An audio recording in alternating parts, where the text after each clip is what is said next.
Tonight, the round of 16 begins. Having survived the qualifying round, our 16 robots enter the elimination stage to battle for the championship. With no second chances and no room for error, from here on it's do or die. 4 robots are about to take the next step to glory on BashBots, the round of 16. Whoa!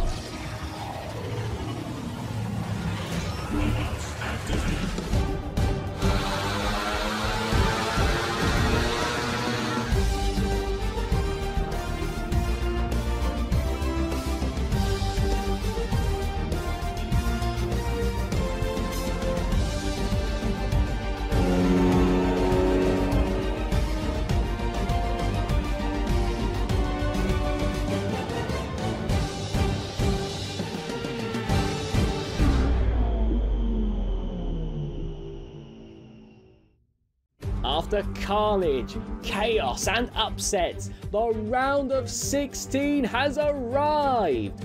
Welcome back, ladies and gentlemen, to BashBots 2020, where tonight things are about to get crazy. No second chances. If you lose, you are out of the tournament.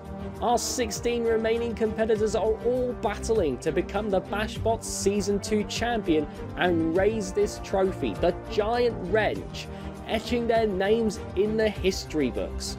Tonight we will see half of the remaining field battle to make it into the quarterfinals. But before we do that, we have to reveal our bracket. Each robot has been ranked 1 through 16 based on their performance of the qualifying round. But this was no easy choice. Every single robot put on a strong performance. Looking at the bracket, we can see our number 1 seeded robot, last year's runner-up Versatile Spinner Clank Over Heaven. On the other side of the bracket, we can see the always deadly Amethyst taking the number 2 seed. On the bottom side of the bracket, we can see the number 3 seed, the Pneumatic Flipper of Polis. And on the other side, the legendary combustion engine powered Thunderwave securing the 4th seed. It's time for the first fight of the round of 16. The number 8 seed GT Neon will be taking on the number 9 seed Corruption in a battle of the drum spinners. So let's see how these 2 robots made it here. GT Neon faced off against Outlaw Evo in the qualifiers. The overhead spinner was no match for GT Neon's drum and wedge combo, and after several big hits, they won the judges' decision. Corruption fought the rookies of Neon Terror. After destroying the Minibot and ripping a wheel off Neon Terror, Corruption won the fight on an easy judge's decision. Let's send it down to the damn Beaver to break down this 8-9 matchup. Am I seeing double, or is it just Corruption versus GT Neon? Corruption showed both a strong defense and rapping against Neon Terror back in the qualifiers, letting it the number 9 seed, and leaving me shaking in my boots, making me wonder what could possibly be ranked above that. Well, for one, there's GT Neon, who shows a scarily dominating presence against Outlaw Evo last round. These are 2 robots so similar, I couldn't even begin to wonder how this could go just on looks alone, so let's take a glance at those stats. While Neon does hold the advantage in aggression and mobility, Corruption holds a much more important lead in weapons and armor, though, like always, the stats don't mean anything. So, let's go take a look and see who will be saying sayonara to the competition. Ladies and gentlemen, are you ready? It's robot fighting time! Let's bring out the bots. In the red square, from England, it's Corruption! Well, there's talks of corruption in BashBots, the robot, I mean, of course. This proved very effective against Neon Terror in the first round, showing that not only was the drum an effective weapon, but that wedge proved excellent defense too. In the blue square, from England, it's GT Neon! And out comes its opponent in a very, very tight match seeding wise. It's the number 8 seed GT Neon. Just 1 seed higher than Corruption, and came through our first round after exploding Outlaw Evo in a big, big hit. This is going to be a tight one. Who is going to come out on top in it? The strategy for this fight is a drum spinner versus a drum spinner. It's basically going to come down to who's got the better wedge and who's got the better drive. In terms of robot designs, we're very much almost exactly the same, really. So Mirror match. How would I go about a mirror match? Really, it's just, I feel like a matter of doing my best to get under his wedge, and whether or not I can, I'm gonna have to just wait and see. It's not really a matchup you can plan for properly, I think.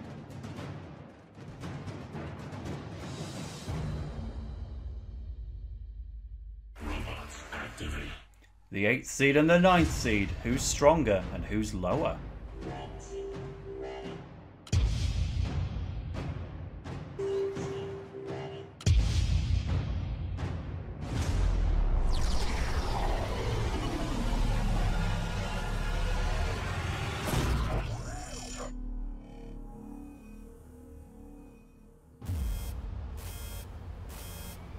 Time for some fun with the drums. GT Nihon and Corruption. A couple of early jabs and a little ride up there from Corruption.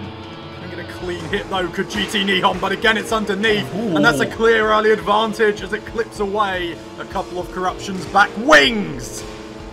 Yeah, it's forced to flee as they use the drum to self-right, grinding off the floor. Oh, now Corruption manages to sneak underneath, so not a consistent wedge game here. They're trading who ends up below, but GT Nihon has seemed the more stable so far in those collisions and is holding down a bit of a lead at the moment.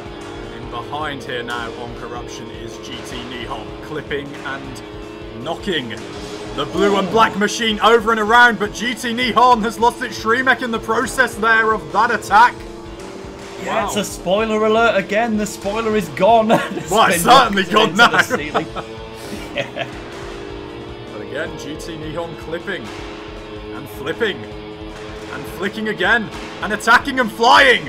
And Corruption needs some sort of an answer here because GT Nihon is well on top for general exchanges right now. Yes, we heard the builder Jolu saying he couldn't really plan for this one, but you wouldn't think it. He's well on top, but if he cannot self-right, he just about manages it off the drum instead. But you can't have too many situations like that as it's thrown into the grinder. It's the problem now with GT Nihon losing that Shremek. It's going to be spending a lot of time over allowing Corruption for more attacks and also giving more wear and tear to the GT Nihon drum. But it is still going for now. Both machines having good, strong periods. And GT Nihon coming back now with a good couple of attacks and the follow through too. And it's Corruption that's now overturned and in danger.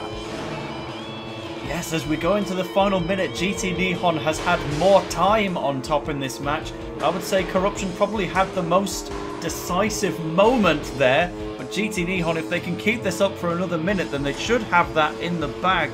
They are winning the wedge war more consistently and they are starting to regain that lead that was put in danger just a moment ago. Yes, certainly so. Corruption's now lost part of the wedge and is flipped through the air. GT Nihon here, our number 8 seed, 1 seeded higher, seems to be coming through, but that was a late jab from Corruption and another jab in reply from GT Nihon. Seconds to go, brilliant fight, there we go. It does come to a close and we're forced to make a decision on that one. Corruption, you can come to a standstill now. Get ready for judging. So here we saw straight away Corruption riding up the wedge of GT Nihon, and that did set the pace for most of the battle, but also in one of those exchanges, off came GT Nihon's Shremek, and that proved costly during their moment of peril on top of the grinder. They could not help themselves, but they did come back down for another strong period as they tore into that wedge. Who's won this one? What a close fight. The judges' results are in. The winner, by unanimous decision, is GT Nihon! And winning by judges' decision, GT Nihon takes the first spot in the quarterfinals. It's time for the 4th seed Thunderwave to take on the 13th seed of Yatagarasu. Thunderwave earned its seed by absolutely destroying Mygronic in the qualifying round, splitting it in half. Yatagarasu fought, catching an incredibly close back and forth match, winning the judges' decision by a single point. Let's send it down to the damn beaver to break down the fight. Ladies and gentlemen, we have a hell of a matchup going today just by these names. The East Asian bird of the sun itself up against the roaring boom of Thunderwave. Yatagarasu won what I think is one of the closest battles in BashBots history against Catch 2, showing us that it can play with the big boys, but it's out of the frying pan and into the fire against Thunderwave, who completely tore apart Mygronic the round prior. And this monster is just a 4th seed! Taking the numbers into account, Thunderwave holds the advantage in just about every category but mobility, and taking Yatagarasu's exposed wheels into account, well, they'll need to play this one safe, or the bird of legend might just be brought down to earth. Ladies and gentlemen, are you ready? It's robot fighting time! In the red square from the USA, it's Yatagarasu!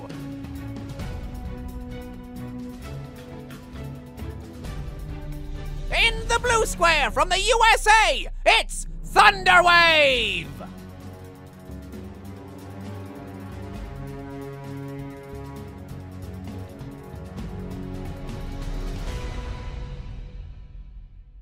Right, well, I'm worried about this fight because I think his blade has a longer reach than mine, and he also has the wedge protecting his front, which is in the strike zone of my spinner.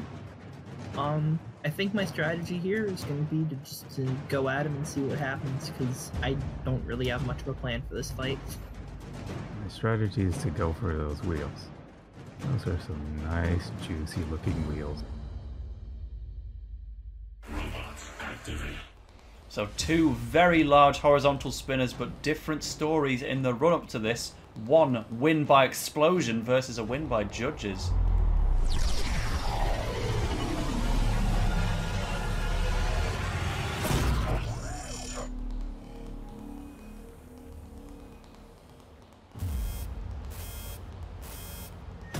Time for some bar brutality. Both machines getting up to speed. Who can land the first big impact here? Oh, Wild West shootout here. Who's going to fire first? It's going to be Yatagarasu, but they're not going to benefit from it. It could be worse. They need to stabilize themselves. They look to have done that. Yes. That could have been worse. Oh, and there but is some getting of worse. the worse, certainly so. A higher seeded machine seeming the more stable and causing the early damage, and that is big damage because it's one of the tyres of Yatagarasu, and that could be it, nearly done already here. Yeah, Thunderwave holding that, knowing that it falls to Yatagarasu to even prove that they can move at all. Thunderwave is not forced to go in. They could run away for the next 2 minutes and they'd still win. But that's going to make it even clearer if Yatagarasu is going to pinball around the arena and take more damage. And I think that might be that. It's settled down now, Yatagarasu. And it's settled in place for a big final blow, maybe. Thunderwave closing in and closing out the fight! Wow, explosions! Yatagarasu has done what a ninja does and disappeared! Here today, gone in a second. Many number of pieces Yatagarasu exits the arena in. That was the first major piece to go after that top panel. The wheel was gone and that decided the fight there and then, but Thunderwave carried on until there was nothing left. Didn't even leave a substitute behind. And winning by KO, Thunderwave moves 1 step closer to the final. It's all over for Yatagarasu and they will head home. It's time for the 3rd fight of the night. We'll be seeing a battle of the tri-bars between the number 6 seed Firewave and the 11th seed Ursula. Let's see how they made it to this stage. Firewave was matched up against Gary's Wars legend, the goalie, in the qualifiers, but quickly asserted itself by ripping the wheels off the goalie, immobilizing them. Ursula fought Joya, and while it didn't get the knockout, it did show 2 very important things. It deals heavy damage, and it self-rights easily. Let's send it down to our match analyst to break down the fight. It might be a downgrade from the 2nd seed from last year, but Firewave is back and ready to go even further beyond.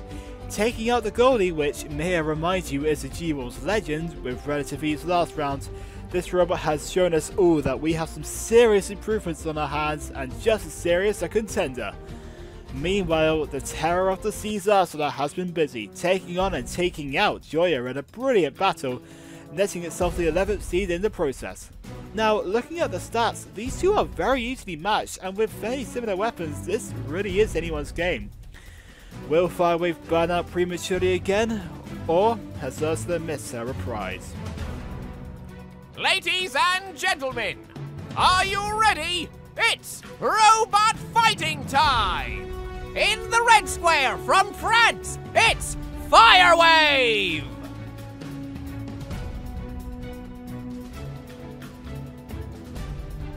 In the blue square from England, it's Ursula!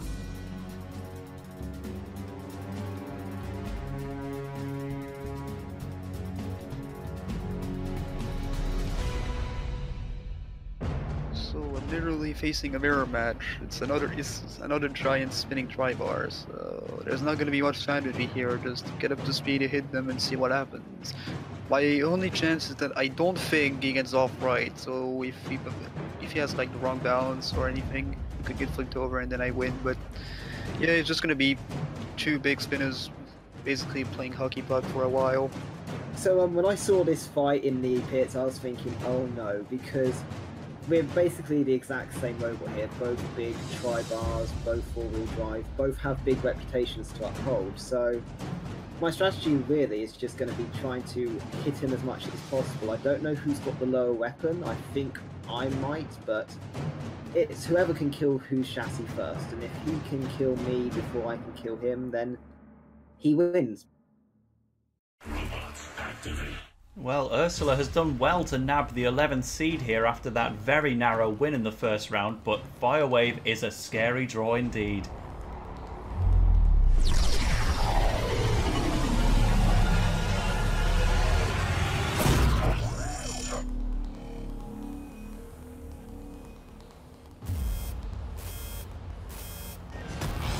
Another same weapon match-off in the round of 16 of BashBots. Both machines again, hold back, spin up, engage! And both holding firm to each other there. Yes, and another one holding firm, but Ursula did hit the wall there, so they're forced to spin up again. That's a very slight advantage to Firewave, but now it pops into the arena, and that pretty much nullifies it. Both spinning each other aside again there. And the kill sword's getting involved, and the screws, and Firewave is over here, but back over, and Ursula couldn't quite follow through at the right height. Yeah, they waited for the perfect moment to use their self-righting bar on top and did not give Ursula a moment to think, but Ursula getting him underneath again. Yeah, Ursula on top of anybody early on here, but it's certainly a close one, and that's a really good flick up. And Firewave is in trouble. Can't get the bars up to speed again. Ursula consistent. I'll tell you what's happening here. Ursula and Firewave both have wedges to lead other robots into those bars if they need it, or to have a backup attack if their weapon were to die out. But Ursula has been intentionally using the back of their spinner for the past little while, and it is giving them the impact they need, while Firewave has typically gone wedge first. And I would say Ursula is in the lead on top, but the crown has gone from the Queen. Indeed it has. Certain shards starting to fly. Is Firewave slowly working its way into this one, I wonder? Another one of those standard exchanges that both machines hold up well to there. And they engage once more! But Firewave got caught at a random standstill moment there and was flicked upwards again. We've seen a few of those. There's one more. Is Ursula going to get the edge with attacks like that? Well, Firewave has been shattered. Hey, but get off the spikes, though. Thrown into, I think we're going to need to check the safety of that wall after this match. Firewave going full speed into it, putting our audience in danger there. We don't like that. Ursula's going to punish with a big hit to the back, but Firewave does manage to protect its wheels just about. Ursula, though, the underseeded robot in comparison, has really paced itself well in this one. Firewave is being flung about the place now, and with only 30 seconds left, it needs a miracle to keep its place here in BashBots. Or is it just going to be bashed to bits, I wonder? Yeah, and it's hitting the spike as well, so that means that they've got 13 seconds left to spin up and do something important now. I think Firewave's time might have passed, but Ursula was pinned in place by the spikes. Another very mirror match kind of hit there, and that's going to do it as it goes to the judges. Impressive from our 11th seed. Certainly was. Ursula, no doubt about the seeding, somewhat in the middle of the pack after the close first round fight, but they have really demonstrated what they can do now. Firewave certainly got hits of its own to speak of, and I'm sure Ursula will have many repairs to go through if it does move on to the second round. But aside from that crown, the major hits were coming out from Ursula as it throws Firewave into the side of the box. Is that okay there? Let's send the men in and have a look. The judges' results are in. The winner, by unanimous decision, is Ursula! And winning on a judge's decision, Ursula secures their spot in the quarterfinals. It's time for the final fight of the night, where we will see the 3-seed Polis take on the 14-seed full-body spinner of Sea Devil. In the qualifiers, Polis had some trouble with Hospice but quickly flipped them out of the arena. Sea Devil faced Glacier and actually seemed to be losing the match, before a series of devastating hits crippled Glacier and Sea Devil won the judge's decision. Let's send it down to the Dan Beaver to break down this matchup. And so, to round off this episode, we have our 3rd seed coming in ready to flip the whole competition on its head. We have Polis. BashBots' favourite flipper kicked off the season beautifully as it took on Hospice and threw it around the arena right out of the competition with ease. Taking it on today though is Sea Devil, the shell spinner that came worryingly close to the Glacier, but beautifully turned the battle around and got a last-second victory. Just looking at the designs, you could tell this would be an interesting match, with Sea Devil's whole weapon leaving Polis struggling to take on a good flip without first stopping the spinner. Now, how that happens is obviously down to the driver, but if I'm out there driving Polis, I take it slow, wait for a moment where Sea Devil slows down and then strike. But Sea Devil will be doing everything they can to stop that from happening, so this is a matchup that can result in a huge upset, and that's just how we love it. Ladies and gentlemen, are you ready? It's robot fighting time! Let's bring out the bots. In the red square from the USA, it's Sea Devil! And the 14th seed Sea Devil, one of our best full-body spinners in BashBots. Always the worry with these things is whether or not they can stay stable, especially against big wedges, but against Glacier they managed absolutely fine. In the blue square from Ireland, it's Polis! Here comes one of our big boys. It's the number 3 seed Polis. Was involved in the very first fight of the series and carried on its tradition of flipping and flying opponents. Hospice was the victim this time around. Now we'll be hoping to make Sea Devil see food in the round of 16. So my plan is to get around to his sides because those are probably his weak parts, because I won't be able to tear his wedge off with the way it's angled, and to try and take off his wheels to make him immobile so I can kill him a lot easier. So we're up against another big full body weapon, so it's kind of just the same plan as the last fight.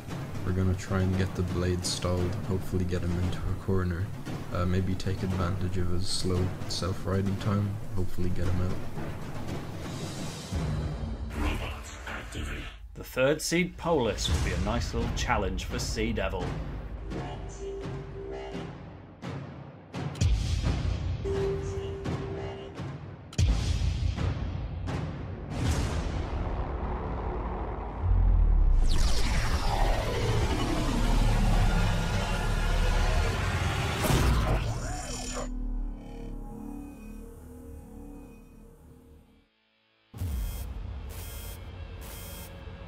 How unusual! 2 different weapons against each other in the round of 16 in BashBots, and Polis immediately looking to hunt down Sea Devil, stopping it getting up to speed, but Sea Devil has got up to speed, but is still flicked across the arena floor early on here. Yes, Polis is being a bit swervy in close quarters. They're not quite getting the fight that they want. Sea Devil will just do it itself then. Polis doesn't even need to flip. Couldn't quite follow through there. Sea Devil getting into space again. It certainly needed space and time to compose itself after that big, brutal fling across the arena. But again, Polis waiting its moment maybe. Oh, Sea Devil backs against the arena wall. Could be in danger here. It's flicked up by the swords. Polis just misfires though. And Sea Devil takes itself into the wall, so both these robots just don't want to attack for a little while. And that's going to be costly as it goes straight into Polis at 0 spinning speed. That's going to be plenty of attacks for the American flipper over here. And now can Polis follow through? Sea Devil can't ride itself. Polis against the arena wall and out! Sea Devil is done for. That's the one, that's the signature trick from Polis. It's what it wants to achieve and has managed it yet again. So good stuff from our third seed here. It was that first impact from Sea Devil initiated entirely on its own, but it completely backfired. Polis coming way better off despite it not even using its flipper. But here it certainly did, launching Sea Devil against the grinders to set up that killer flip. Out of the arena it went. A good effort from Sea Devil, but the third seed will be moving on quite decisively. A second out of the arena of the season puts Polis through to the quarterfinals and sends Sea Devil flying out of the tournament. As well as Polis, tonight we've seen GT Nihon, Thunderwave and Ursula move on to the quarterfinals, while Corruption, Yatagarasu, Firewave and Sea Devil will all be heading home. Join us next time when the round of 16 will conclude. From all of us here at BashBots, we hope you've all enjoyed the episode and thank you for watching. Until next time, good night.